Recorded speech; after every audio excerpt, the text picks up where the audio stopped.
بسم اللہ الرحمن الرحیم۔ معزز ناظرین، السلام علیکم ورحمۃ اللہ وبرکاتہ۔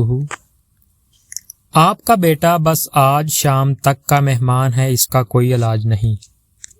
مصنف لکھتا ہے، ڈاکٹر کے یہ الفاظ سن کر مولانا رو پڑے، اپنے بیٹے کو گھر لے آئے۔ گھر میں کھڑے اپنے بیٹے کی تیمارداری کر رہے تھے کہ دروازے پر دستک ہوئی۔ مولانا دروازے پر گئے، باہر ایک بوڑھے شخص کو کھڑے پایا۔ حضرت رحمت اللہ علیہ نے سلام و دعا کے بعد پوچھا، بابا جی خیریت سے آئے ہو؟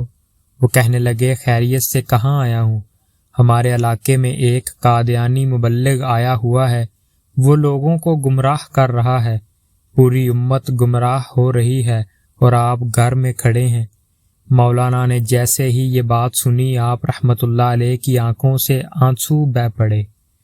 بیوی سے فرمایا، بی بی میرا بیگ کہاں ہے؟ بیوی نے بیگ اٹھا کر دیا اور آپ رحمت اللہ علیہ بیگ ہاتھ میں پکڑے گھر سے روانہ ہونے لگے۔ بیوی نے دامن پکڑ لیا اور کہنے لگی، مولانا آخری لمحات میں اپنے نوجوان بیٹے کو اس حالت میں چھوڑ کر جا رہے ہو؟ مولانا نے آسمان کی طرف نظریں اٹھائیں اور رو کر روانہ ہونے لگے تو جاں بلب بیٹے نے کہا، ابا جان میں آج کا مہمان ہوں، چند لمحے تو انتظار کر لیجئے، میری روح نکل رہی ہے، مجھے اس حال میں چھوڑ کر جا رہے ہو۔ مولانا نے اپنے نوجوان بیٹے کو بوسہ دیا اور رونے لگے اور فرمایا، اے بیٹے بات یہ ہے کہ میں محمد صلی اللہ علیہ وآلہ وسلم کے دین کی خاطر جا رہا ہوں، کل قیامت کے دن حوض کوثر پر ہماری تمہاری ملاقات ہو جائے گی۔ یہ فرمایا اور گھر سے روانہ ہو گئے۔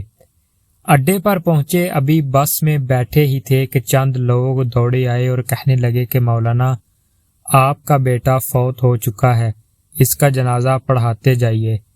مولانا نے آسمان کی طرف نظریں اٹھائیں اور رو کر فرمانے لگے، جنازہ پڑھانا فرض کفایہ ہے اور امت محمدیہ کو گمراہی سے بچانا فرض عین ہے، فرض عین چھوڑ کر فرض کفایہ کی طرف نہیں جا سکتا۔ پھر وہاں سے روانہ ہو گئے۔ اس علاقے میں پہنچے، اللہ تعالیٰ نے کامیابی عطا کی، وہ قادیانی مبلغ بھاگ گیا۔ مولانا 3 دن کے بعد گھر واپس پہنچے، بیوی قدموں میں گر گئی اور رو کر کہنے لگی، مولانا جب آپ جا رہے تھے تو بیٹا آپ کی راہ تکتا رہا اور کہتا رہا، جب ابا جان واپس آ جائیں تو انہیں میرا سلام عرض کر دینا۔ مولانا نے یہ جب سنا تو فوراً اپنے بیٹے کی قبر پر گئے اور دعا مانگنے لگے، اے اللہ ختم نبوت کے وسیلے سے میرے بیٹے کی قبر کو جنت کا باغ بنا دے۔ مولانا دعا مانگ کر گھر واپس آئے تو رات بیٹے کو خواب میں دیکھا۔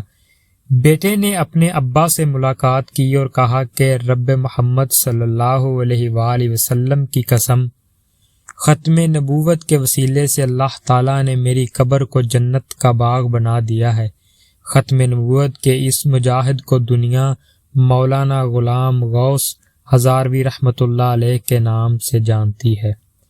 وما علینا الا البلاغ المبین۔ شکریہ۔